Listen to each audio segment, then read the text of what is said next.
It's strange how things turned out. Returning to the village after all these years brings back so many memories. I think of you, Kavita, the younger you, the one who had fire.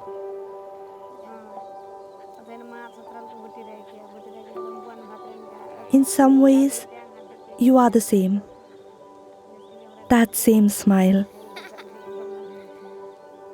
I've missed talking to you like we used to. We used to talk all night about leaving the village one day and going up to the mountains. Your grandfather told us we would be able to see all of Nepal from up there. Everything seemed possible back then. We didn't have a care in the world.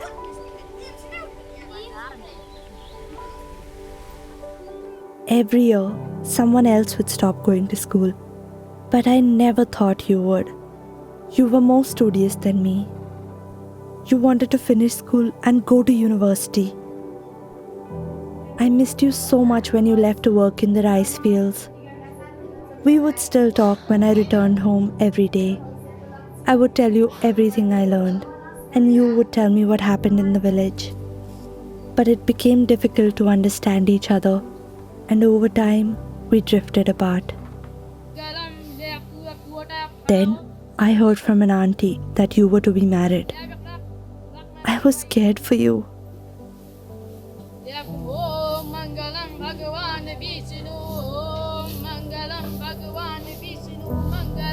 I remembered Pooja, the smartest girl in our class, who married 2 years before and died in childbirth.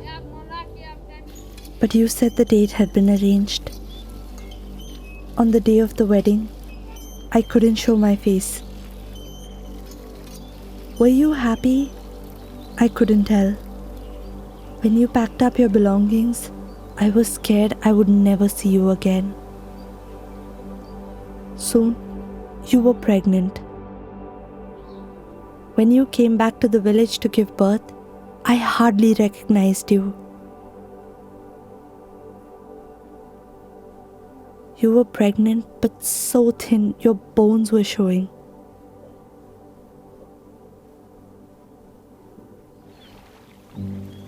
Throughout your pregnancy, your husband's family had made you work in the rice fields. I remember praying as you went into labor. I went to the hospital. You were pouring sweat and slipped in and out of consciousness. You were barely breathing. I whispered in your ear that I was there, but you couldn't hear me. They said you were not going to make it, but my prayers were answered. Somehow, despite the odds, you survived.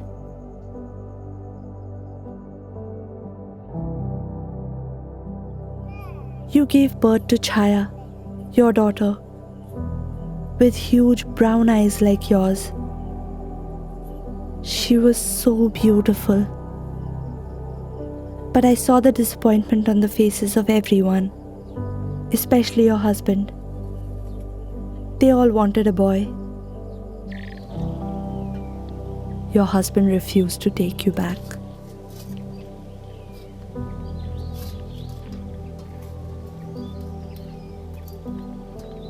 And so you recovered slowly in the village.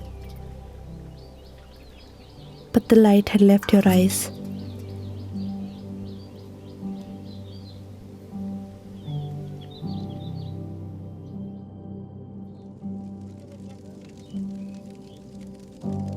I know it's not easy bringing up Chaya alone.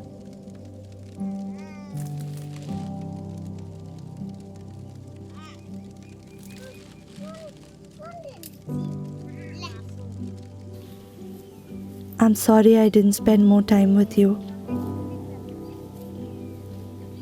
I was so focused on university and my future. Now, when I come back to the village, we spend what time we can together.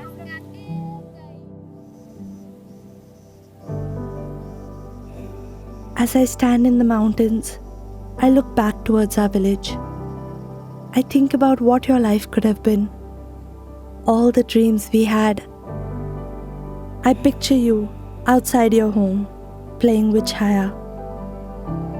I hope that your dreams can live on through her, and that she can have the opportunities you never had.